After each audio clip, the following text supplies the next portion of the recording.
This is Destroyed Nonchalance. Minisode.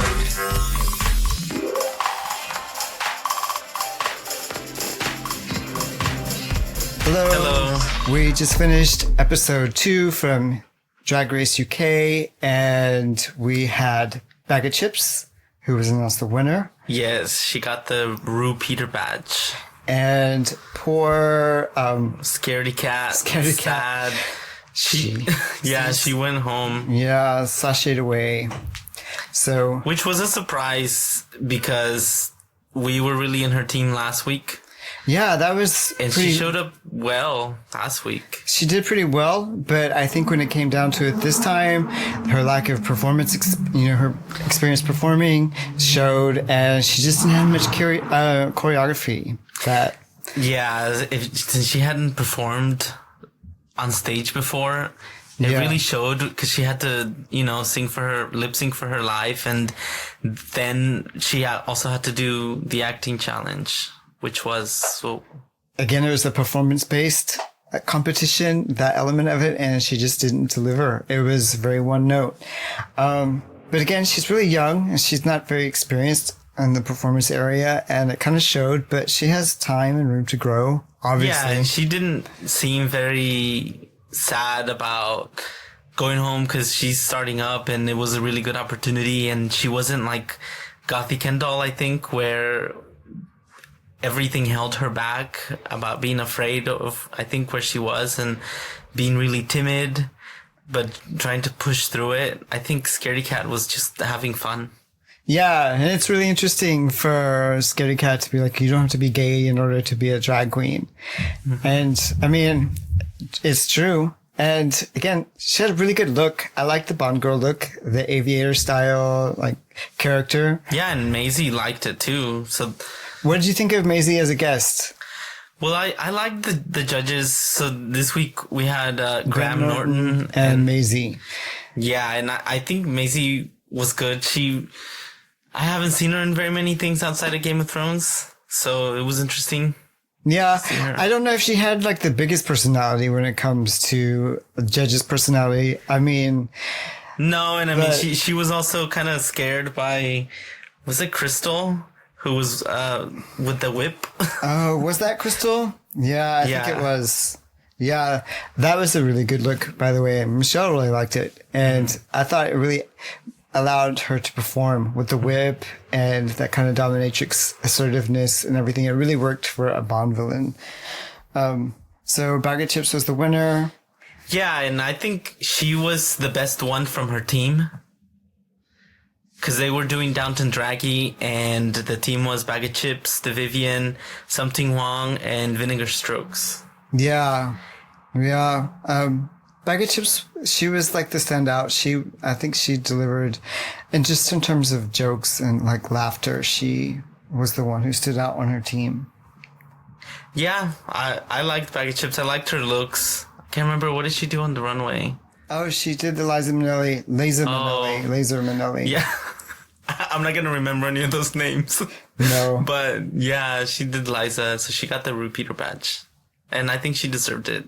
What about the Vivian? What did you think of the Vivian? I think the claws are coming out a bit with the Vivian, especially because she was really annoyed at Cheryl Hole. Yeah. And you start seeing some of the side eyes and some of the, what are you doing? What are you trying to act out? But I mean, I think the Vivian did a good dowager on her team, and she delivered, but she just wasn't the best. Yeah, I don't know if neither of the dowager characters really stood out as much as they could. I think Maisie made that point that it's hard to make that character shine and, make it all that. And neither one of them really left an impression with me. Yeah. What about Something Wong? I think Something Wong is hanging on by a thread. She's just lucky she was on the winning team. I don't know what she's bringing to this competition, but trying to play a Mariah Carey kind of character just did not work well for her. Yeah, she did really bad during the challenge where we saw her filming with Michelle, and like all of the girls did on forgetting their lines, but something wrong just, I think that what we saw at the end product was better than what we were seeing as they were making it. I think that the worst one was Vinegar Strokes, but something wrong was she had like one-liners that kind of worked, but it was still really flimsy and floppy. So I think she was really lucky to be in the winning team, because otherwise I think she should have been at the bottom. Yeah. I think that it would have been a completely different competition if Something Wrong or Vinegar Strokes had been on the losing team. Yeah. Because I don't think I would have been disappointed to see either one of them go. Just at this point, I mean, it's still early on in the competition, but... Yeah, and I mean, there was a little bit of drama with who got picked last and who got picked to be at the top and the bottom, because, you know, Something Wrong had one of the top looks in the last episode, and she was kind of like, why aren't you picking me? So, you know, and that's really interesting. Who was the one who won the mini challenge? Or who was the one who listed them from top to bottom, and they put Scaredy Cat at the bottom, and sure enough, Scaredy Cat was the one to go home. There was some kind of awareness there that I wasn't even picking up on, but yeah, I think that was Bag of Chips. Bag of Chips named it. So if that was Bag of Chips who categorized them like that, lined them up like and that, she was top, and she was at the top, and she put Scaredy Cat at the bottom, that's pretty perceptive right there. Yeah, she did that. So Davina De Campo, now she really made her role stand out, but when you see that much of like personality go into a role, then I think that she really made her part stand out. Yeah, I liked Davina, and I think last week I forgot seeing her, so I think that this week, just because from the little I know of her, she has a background in hosting and doing more than the other girls, and I think she's kind of like a... Oh, Bianca? Yeah, you see some of the Bianca. She's kind of like a Bianca because she's more seasoned, and Bianca, when she went in, she was like, she's had a career somewhat, and so now this is like a test to see, well, how good. So she's really being hard on herself because this is her chance. Right. This is her chance, and she did a really good job, but even then, when she got the critiques from the judges that were really positive, she was still thinking, I could have done better, and I could have, you know, so it's really interesting to see how raw that is. Yeah, and whether or not that becomes a strength or a weakness. Yeah, because it could play against her, that's for sure. But hopefully not. I mean, because wherever, you know, her experience, she really brought something to the competition that Ru could appreciate, that really registered on camera with us as we were watching it. So she knows how to work, and she knows how to, like, yeah. Yeah, she has a good work ethic, and she prepares. So I think that kept her safe, and her looks have just been... So what about Crystal? Well, Crystal... What was her? Yeah, she played the ditzy American, which, okay, so the first team with Bag of Chips won, but I laughed the hardest with the second team and their skit. Like, you know, her bill was that somebody's been using all her candles, and there was Crystal taking a selfie with, like, with her old camera, and like she's using all the candlesticks. So yeah, I just thought, like, it had me laughing through the whole time. And well, they had a really hard time when they were filming with Michelle. At the end, in the final thing that they showed, it just really worked, and it made me laugh the most. And I think that Crystal did a really good job in the skit, and she did a really good job in the runway, which, you know, she really dove into that character, the dominatrix. With the whip and... Yeah, I mean, I think her runway look was stronger than her performance in the Downton Draggy, but... yeah, I mean, she was in the bottom team for a reason. Yeah, well, probably. Yeah. So Cheryl Hole got accused of not being very... real. Yeah, not like being herself. And she pretty much acknowledged it, that it's a challenge to be yourself and stand out amongst all these girls and, you know, get the spotlight and turn that into a win. But you could really see the Alyssa Edwards influence she come out. She just kept tongue popping and doing. She looked like Alyssa, the way that she was doing that. So you can really see that she was performing, and the girls really caught on, especially the girls that had worked with her. They're like, who is this? Yeah. So that she's been low both weeks. And, you know, that reminds me, they were having this drama on the side, these girls, but then you had Vinegar Strokes and Something Wong and Scaredy Cat. They were having this really deep conversation about coming out and how, you know, Something Wong's family doesn't know that she's, you know, gay or performing in drag, and just like that very real thing. Even Vinegar Strokes, which she's not that old. She's not much older, but those 10 years. It was a different time when she came out, and it was handled in a different way socially.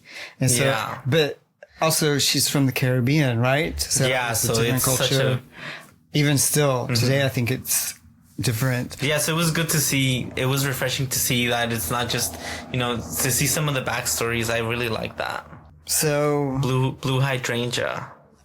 I'm not surprised that she had to dance for her life, but I mean, I guess against Scaredy Cat, she looked pretty good, but she definitely seems still like an underdog. I don't think we have an assassin on the stage that's just going to be able to pull it out every time.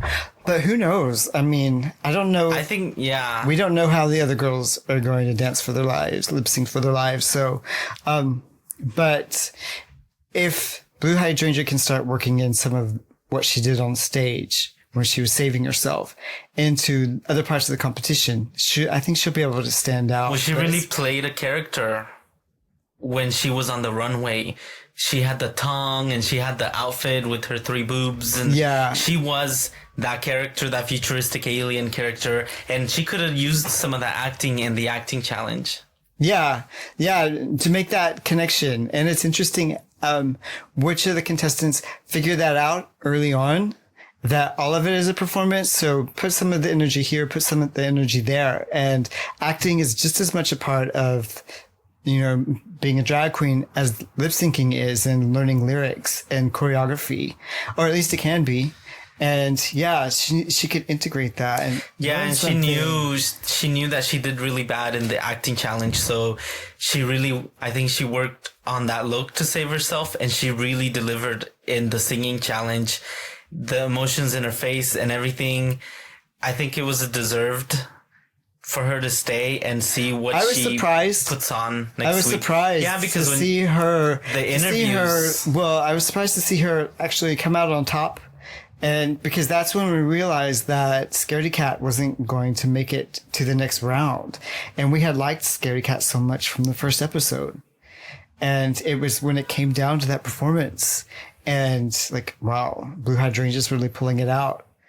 Scaredy Cat had more of a personality, and Blue Hydrangea was struggling to come out. Yeah, so it was really good. I liked it.